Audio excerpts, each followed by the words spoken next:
শুরু থেকে বলো। আমরা শুরু থেকে বলছি। আমাদের প্রজেক্টের নাম অটো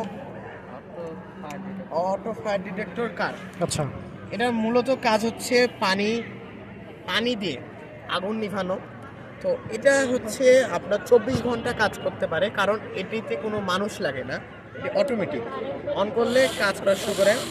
তো আমরা যদি হচ্ছে এখানে পানি দিয়ে রাখি, দিয়ে আমরা যে কোনো সময় অন করে দিই, তাহলে এটা হচ্ছে এরকম সামনে যাবে পিছিয়ে যাবে, যে আগুন খুঁজবে। যদি আগুন থাকে তাহলে সেটি হচ্ছে নিভিয়ে দিবে। এটি হচ্ছে একটা হচ্ছে দুইটা হচ্ছে, এটা হচ্ছে 3-4টা ভালো দিক আছে। তার মধ্যে প্রথম হচ্ছে এটা কোনো মানুষ ছাড়া অটোমেটিক চলে, এখানে পানি দিয়ে দিলে অটোমেটিক চলতে থাকে। দ্বিতীয়ত এটা সুবিধা হচ্ছে এটা 24 ঘন্টায় সার্ভিস হয়, কারণ এটায় কোনো মানুষ লাগে না। তারপরে তৃতীয়ত হচ্ছে এটা হচ্ছে যাওয়ার ব্যবস্থা। এটাতে সামনে কোনো কিছু থাকলে হচ্ছে সেটা। আচ্ছা, কোন স্কুল থেকে আসছো তোমরা? আমরা এসেছি রাজশাহী বিশ্ববিদ্যালয় স্টুডেন্ট। রাজশাহী বিশ্ববিদ্যালয়। আচ্ছা, নাম কি তোমার? আমার নাম হুজাইফা। তোমার নাম? মাহিবুর। আচ্ছা।